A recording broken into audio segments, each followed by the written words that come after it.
So the reason why Kentucky's democracy is ailing in Mitch McConnell versus Allison Lundigan Grimes race in 2014 last year, 46% of Kentuckians went out to vote. 46%. Nearly virtually every Kentuckian is registered to vote, but 46% went to vote. And this isn't just Allison and Mitch. This was when every single position in every single county was up for re-election. Now, most of those positions, probably about half, had no opposition. There was nobody else running. I don't see a reason why every single Kentuckian wouldn't throw their name into the race. Why would you not just put your name on the ballot? You know, to run for governor, all you need to do is just have some gumption, $500, be 30 years old, and to have been in Kentucky for 6 years. So if you're older than 30 and you've been in Kentucky for longer than 6 years and you got $500, what's holding you back? What is holding you back? Why would you not jump into the race? And then every other position is way cheaper than just that. Every other position is like maybe $20 or $50. And so there's plenty of positions out there for all Kentuckians. Some, the circuit court judges, the ones who are making six figures a year, those folks, you have to be a lawyer. To be an attorney general, you have to be a lawyer. And in order to be a lawyer, you got to pass law school. And then the Kentucky Bar, which is an elite group of men that decides who gets to be lawyers and who doesn't get to be lawyers. Which is actually weird. I'm going to start off with the Bill of Rights. One of my favorite sections of Kentucky's Constitution is Section 4 of the Bill of Rights. Now, the reason why I just said that thing about any set of men or group of men, here, check out the text of Section 3. All men, when they form a social compact, are equal, and no grant of exclusive, separate, public emoluments or privileges shall be made to any man or set of men, except in consideration of public services. Wait, what? I like the idea, no privileges in any group of men. No privileges for any group of men. Unless, of course, you know, what did I just say? Something about a group of men having a bunch of privileges. So that's Section 3, but that's not my favorite one. That's not my favorite one. Also, just kind of want to mention, like, Section 1, the right of freely communicating their thoughts and opinions, the right of acquiring and protecting property, worshiping God, the right to assemble, the right to bear arms. I mean, that's all. There's 7 rights in the first section of Kentucky's Constitution. Section 2 is absolute and arbitrary power over the lives, liberty, and property of freemen exists nowhere in the Republic, not even the largest majority. So watch out for tyranny of the majority. But guess what? 46% of the public voted. That means only half of those people got who they wanted. Well, actually, it was like 15%. But anyways, it's still 30% of the voting public got Mitch McConnell. 30%, then, or at least less than 30%, right? Half of 46 is 23. So, I don't know. I mean, around there, maybe 30% or so. Say 30, I just said 30% voted for Mitch, and then the other 16% voted for Allison. So the majority of Kentucky didn't even vote for Mitch or Allison. The majority of Kentucky their will was imposed upon by the 30% that did go vote. So 30% of the voting public is what's dictating Kentucky politics. If every Kentucky asshole that did not get out of their chairs and go vote November 4th of last year did it this time, all you poor people, 600,000 of y'all got Obamacare. You didn't go vote? The young people who dream big and have all these idealistic notions, the ones who got Brock elected, they didn't go vote. What was going on, Kentucky? Why would you not go vote? Every person in Kentucky should go vote. All right, so my favorite section of Kentucky's Constitution is Section 4, the right to a revolution. We're going to have a rainbow revolution. And Kentucky's Section 4 shows us that we're not only allowed to have a revolution, it is legal. It is legit. All power is inherent in the people, and all free governments are founded on their authority and instituted for their peace, safety, happiness, and the protection of property. For the advancement of these ends, they have at all times an inalienable and indefeasible right to alter, reform, or abolish their government in such manner as they may deem proper, by any means necessary. Revolution by any means necessary. Section 4, Kentucky's Constitution. My favorite section. If you didn't know that about Kentucky's Constitution, wake up. There it is, because that's badass. So what does this have to do with Samantha Ramsey? Well, it's got a lot to do with Samantha Ramsey. Why are we, in the system that we're stuck in? Why is there so much corruption? Why is it a cop can murder a 19-year-old and nobody does a thing about it? What are we supposed to do about it? Why are 54% of Kentuckians not voting? You want to know why we got all the poverty? Because you ain't voting. Why ain't you voting? Maybe you don't know your civics. Public education in Kentucky doesn't teach civics. In order to learn Kentucky law, you've got to go to law school. Well, guess what? We got the internet. We can just read the law and study and learn ourselves. Public education doesn't teach democracy. It doesn't teach the functions and forms of democracy, so that way we tolerate opinions we don't like. Learn how to debate and argue.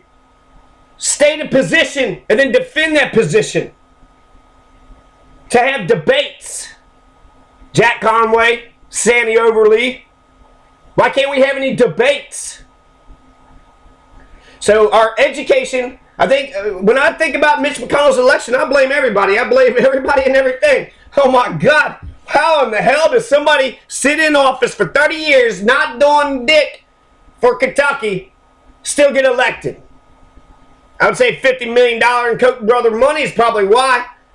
You only got 46% of the public that you have to convince. Just throw a bunch of television ads and then the sheep will just vote whatever they saw on the TV. Well, the TV told me that Mitch was good and Allison was bad. Really? Really? Did you read? Did you read? Did you study? Do you have any idea what you're talking about? You're just looking at the TV and just doing whatever they say?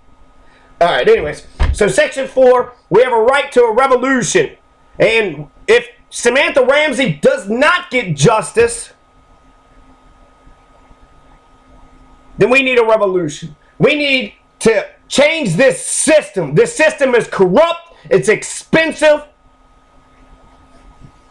It's killing our baby girls, 19-year-olds, who works at preschool. She's not a thug. She isn't going around hurting people. Going to a party, have a good time. Now you're dead. Now you're dead. And the entire establishment, from the county attorney all the way down, judges, every single person, everybody's going to turn their eye on this. Nobody's going to say a word about this. I hope they make $5 million off that civil lawsuit. I hope they sue the shit out of it. And I hope they don't take it from the general fund. I hope they bankrupt every single one of those police officers. I hope it comes out of the police officers' fund. If the police officers had to pay for their own crimes instead of putting it on the backs of the general public, you're goddamn right they'll stop doing it. Anyways, okay, so all power is inherent in the people, and all free governments are found on the authority instituted for the peace, safety, happiness, and the protection of property. For the advancement of these ends, they have at all times an inalienable and indefeasible right to alter, reform, or abolish their government in such manner as they may deem proper. The right to revolution. Now, I was looking at this. I thought that the Commonwealth's attorney was an elected position. So that made me think that Linda Talley Smith. And it made me think of the Crawford. John N. Crawford, right? The special prosecutor.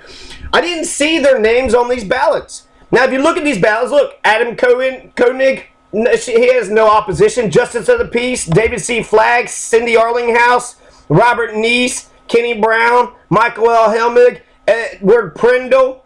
None of these people have any opposition. They automatically just win. They get $100 grand right off the top. There's nobody in Boone County that was interested in being a sheriff. Nobody was interested in being a city council person. The judge of the Court of Appeals just won. The family judge just won. Jeff Smith just won. Look at all these judges. They just get right in. They got six-figure salaries, and then they just get right back in there. They have no opposition. There's only so many lawyers in Kentucky, and you only can be a circuit judge if you're a lawyer. That's the only way you can be a judge and make six figures, if you're a lawyer. Look at this. The Soil and Water Conservation District Supervisors, vote for 3 of them. There's only 2 on the ballot. You can't even vote for 3. And I think there's more than just 3. I think there's like 5 you can vote for. I don't, it doesn't make any sense. How come you don't even have, I mean, that's the lowest position. Soil and Water Conservation District Supervisors are the lowest. That's like your dog catchers in Kentucky. 18-year-olds, that's the only position 18-year-olds are allowed to run for, is Soil and Water Conservation District Supervisors.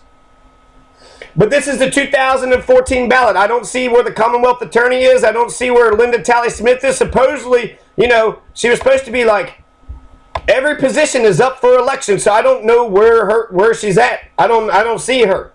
She is over Boone County and over Gallatin County. So didn't even get on the ballot? I mean, everybody else that didn't run against anybody was on the ballot.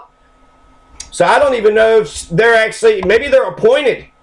The entire judicial branch just came from a 1975 amendment anyways. My God, Kentucky Constitution has been gutted to the point of no return. It has been gutted out, revised, amended. Nobody knows what the hell's going on around here. You got private pocket tyrannies everywhere throughout the whole state.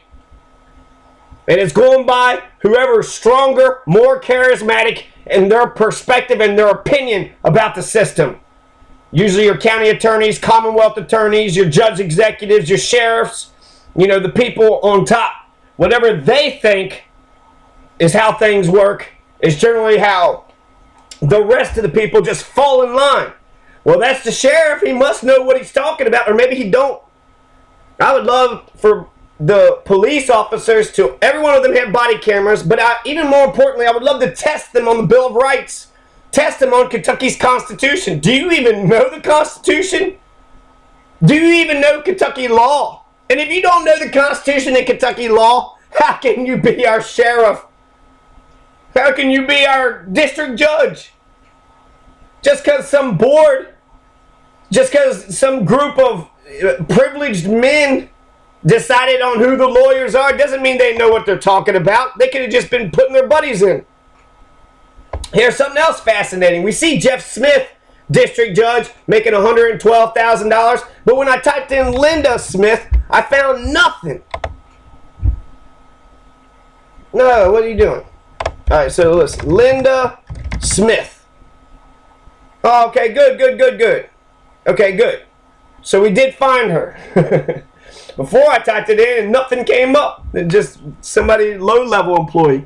But she's making $115,000. The other guy's making what, $114,000 or so? That's a powerful family. Linda T. Smith and whatever her husband's name is, Jeff. They're making a ton of money. That's a powerhouse. And also, because they are married and he's a district judge and she's a Commonwealth attorney, that should never happen that she ever brings a case into district court. Commonwealth attorneys usually felony cases anyways. That would be circuit court. We have a 4-tiered judicial system in Kentucky. 4 tiers. Supreme Court, the appeals court, and then the circuit court, and then the district court. District court's the lowest. You only make $114,000, right? Compared to $120-something thousand. Anyways, so Linda Smith, I'm glad I found out because that's how much money she's making, right? We're seeing 6 figures, $115,594. That's how much Linda Talley Smith is making. Now let's take a look at John M. Crawford. How much money is John Crawford? Golly, John Crawford has been in office since what, 1989? And where is he at? I don't even see him. Where is John Crawford at? Is it? It's John Crawford, isn't it? John M. Crawford. Where's he at? Is he still an attorney? He's not coming up. I'm not sure why. Is there something going on here? Maybe I'll hit reset and just see what happens.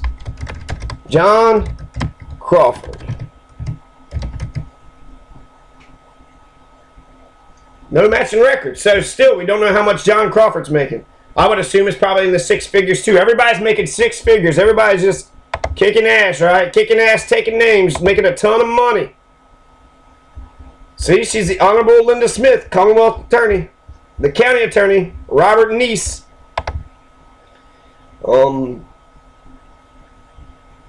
So I want to actually point out, I'll point this out right now because this has to do with the money. This is what this has to do with Samantha Ramsey. Everybody's making a ton of money. So if you have, even if the prosecutors or the judges, even if they had like some little beef between themselves, when it comes between the establishment, the people that's in power making a ton of money versus just a member of the public, the rabble, the crap, they will side against you every time. They will side against you every time. Kentucky Constitution, Section 246. What they're doing is illegal. Making six figures? How are you going to be making six figures when 1 out of 4 Kentucky children are poor? You're going to be ultra super rich. I don't know, when it comes to taxes, I say $250,000. If you're above $250,000, you're rich. But if you're making government money, this is our taxes. I go to work, I get taxed, and it goes to the judge. I go to work, I get taxed, I go pay a sales tax, it goes to the prosecutors. I pay income tax, it goes to the jailers, right? It goes to the jailers who have no jails. 41 Kentucky jailers have no jails.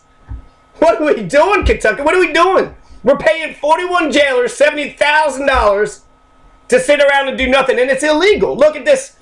Kentucky Constitution, Section 246. No public officer or employee except the governor shall receive as compensation per annum for official services exclusive of the compensation of legally authorized deputies and assistants, which shall be fixed and provided for by law, but inclusion of allowance for living expenses, if any, as may be fixed and provided for by law, any amount in excess of the following sums. Here's how much maximum these positions are allowed to make. Officers whose jurisdiction or duties are coextensive with the Commonwealth, the mayor of any city of the first class, and judges and commissioners of the Court of Appeals.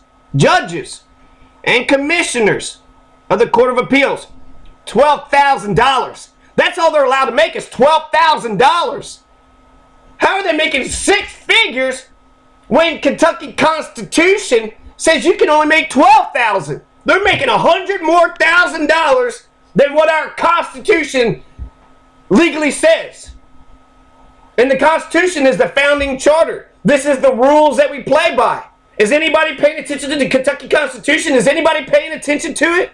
Does anybody read it? I know that I was talking to some person that's close to me, and I said, who governs you? Are you listening to the American Constitution, Kentucky Constitution? Which one is supreme? Oh, I don't know either one of them. Oh, really? So you're doing whatever you want to do, and you just get by with it? That's what's going on? So anyways, let's keep on going with these prices. So judges, commissioners of the Court of Appeals, $12,000. $12,000. That's it. Circuit judges, $8,400. Circuit judges are making even more than the district. Circuit judges only have to make $8,400. Are you kidding me? All other public officers, $7,200.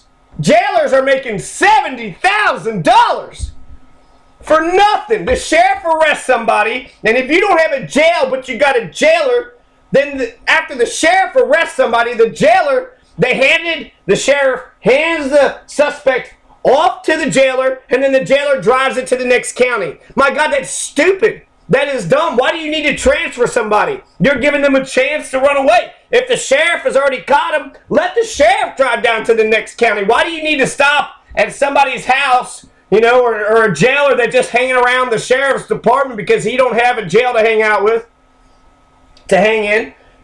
Why would you transfer it to somebody else just so he could drive it down the road? If you don't have a jail, get rid of the jailer. Get rid of the jailer and keep the constables. People have been picking on the constables. Constables are elected. They're elected. So a sheriff's department, I don't know how these sheriff's department get so big. They got big budgets, massive budgets. My God, how much? The sheriff gets elected and then he hires 50 people. And the sheriff already makes $100,000. How they have 50 people right underneath them? 50 unelected people. 50 people that the sheriff chose himself. Constables were elected by the people. Not the deputies of the sheriff. They were not elected by the people. In fact, why do we have so many police? Get rid of every other, just one deputy. Andy Griffith had Barney Fife. That's all you need. That's all you need. Andy Griffith had Barney Fife. Every constable, every sheriff gets one deputy, and that's all. For every county. Maybe a couple more or so, but seriously, 50 deputies are just insane. So is there any more prices? No. Okay, so,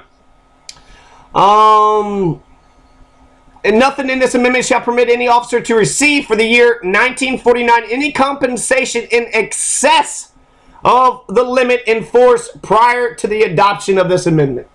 So that's the law. That's the law. The Supreme Court, big shocker, says that, well, okay, that's the law, but we want to make more money, so we're just going to assume that when they said that in 1949, they meant when, with the price of inflation and everything goes up, that when $12,000 in 1949, that means in 2015, $140,000. That's what that means, really. So in 1949, 12,000 equaled 120,000. Get out of here.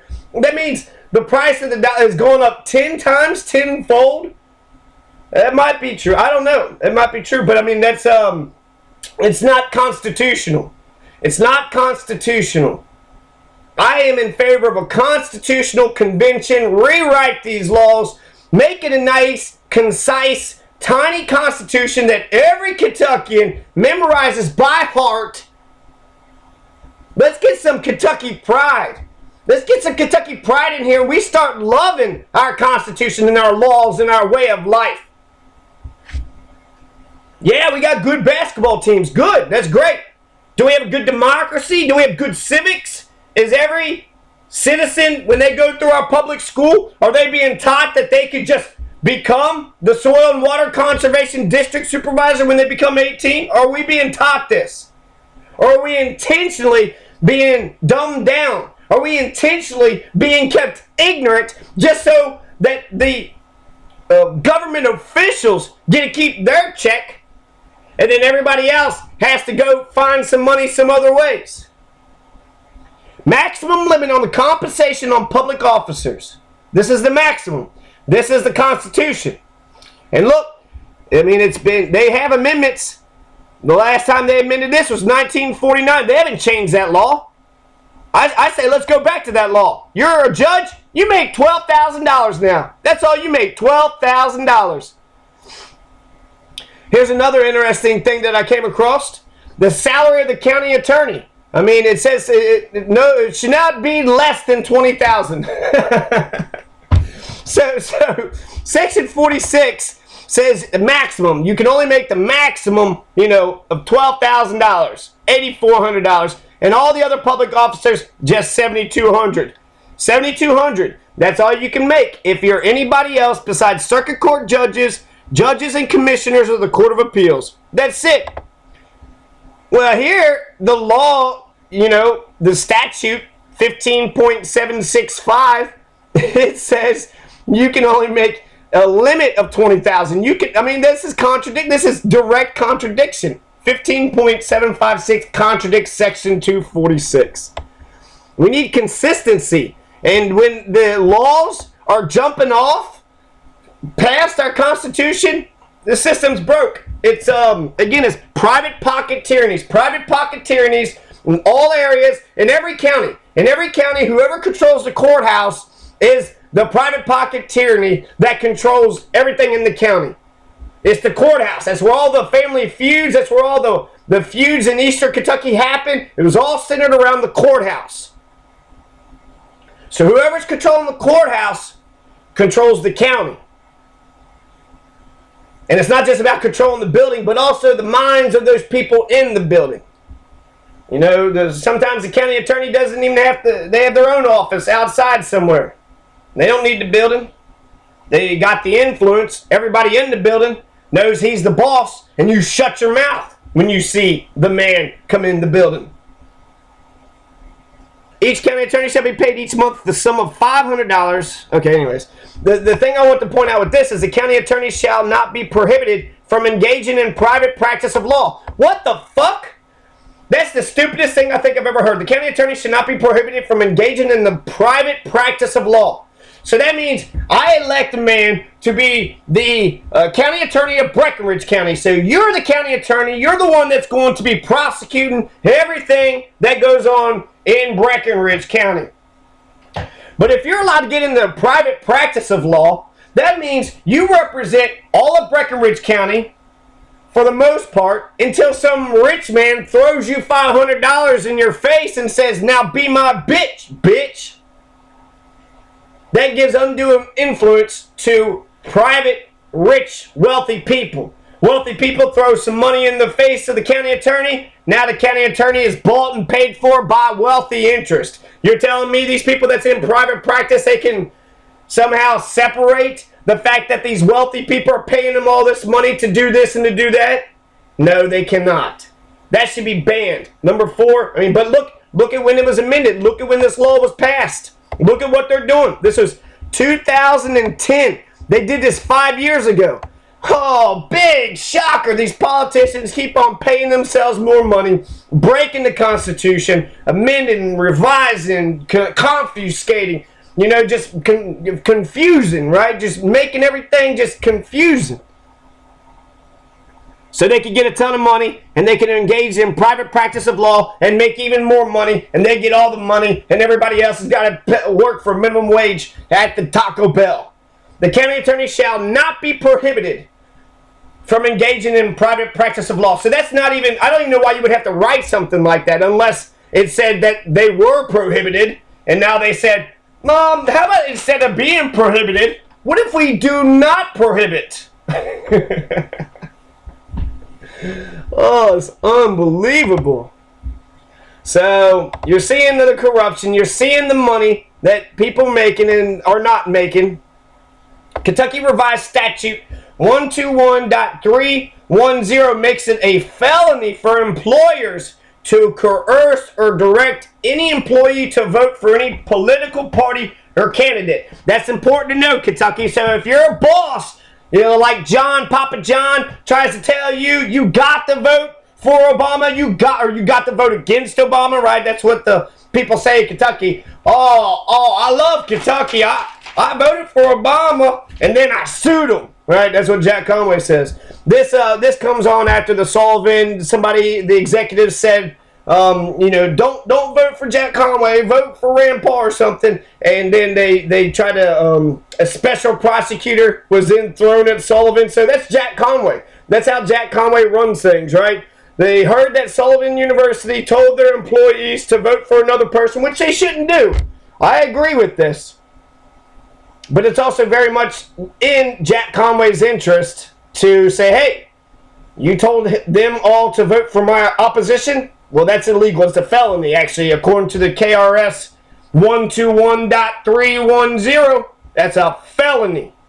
And if we find any wrongdoing, a felony, like a rapist, like a murderer, like somebody who breaks in your house and takes your stuff, a felony?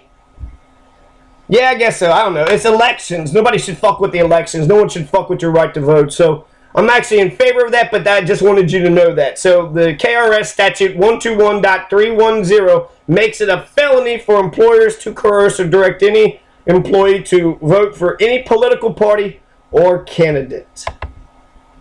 So You can see all the corruption. You can see how they're making just shit tons of money, just making millions and millions and millions of dollars. They're only supposed to make $12,000, but that's just the Constitution. It's not like our entire society is run by the Constitution. Fuck the Constitution. The entire judicial branch was gutted out in 1975. One of our entire, you only have executive, legislative, and judicial. And every Kentuckian that I've asked, what are the three branches of government? They have gotten it wrong. They've gotten it wrong. I would love to know what the average Kentuckian knows about our system of government. I would love to know. If you're an immigrant, you got to pass 6 questions out of 10 in order to become a part of this country. But if you're born on this soil, you're just an American. You just get to be here.